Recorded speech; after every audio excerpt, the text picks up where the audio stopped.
उपराजधानी नागपूरमध्ये तापमानाचा पारा 42 अंशांवर पोहोचलाय आणि याचा फटका नागपूरच्या महाराज बागेतील वन्य प्राण्यांना बसतोय।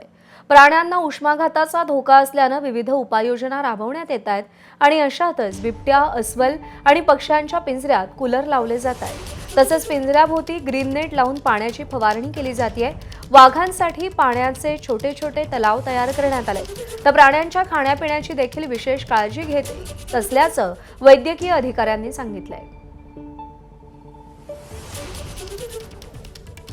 विदर्भाच्या तापमानाने 44 अंश सेल्सिअसचा टप्पा पार केलेला आहे। नागपूरचा पारा देखील 42 अंश सेल्सिअसच्या घरामध्ये आहे। त्यामुळे नागपूरच्या महाराज बाग प्राणी संग्रहालयाने इथे असणाऱ्या प्राण्यांसाठी कूलर लावण्याची व्यवस्था केलेली आहे।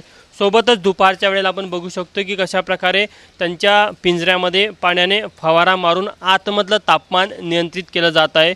साधारण जर का आपण बिबट्या बघितला तर या संपूर्ण परिसरामध्ये जे बिबटे ठेवण्यात आलेल्या प्रत्येक बिबट्याच्या पिंजऱ्यामध्ये कूलर लावल्याचं पाहायला मिळत आहे। ते आपण बिबट्यांकरिता, अस्वलकरिता आणि चिडियाघर म्हणजे जे पक्षी आहेत त्यांच्याकरिता आपण कूलर लावलेले आहेत आणि दुपारी आपण त्यांच्या घरामध्ये पाण्याचा फवारा मारतो, जेणेकरून त्या घराचं टेम्परेचर जे आहे ते मेंटेन राहील, थंड राहील। तसेच वाघासाठी आपण त्याच्यासाठी स्पेशल पॉन्ड टपकं जे आहे ते तयार करून ठेवलेलं आहे। त्याच्यात 24 तास पाणी राहते। जशी जशी ऊन वाढेल, जसं जसं त्याला वाटेल की आपलं बॉडी टेम्परेचर मेंटेन करावं किंवा थंड राहावं, तर त्या पाण्यामध्ये तो जाऊन बसतो।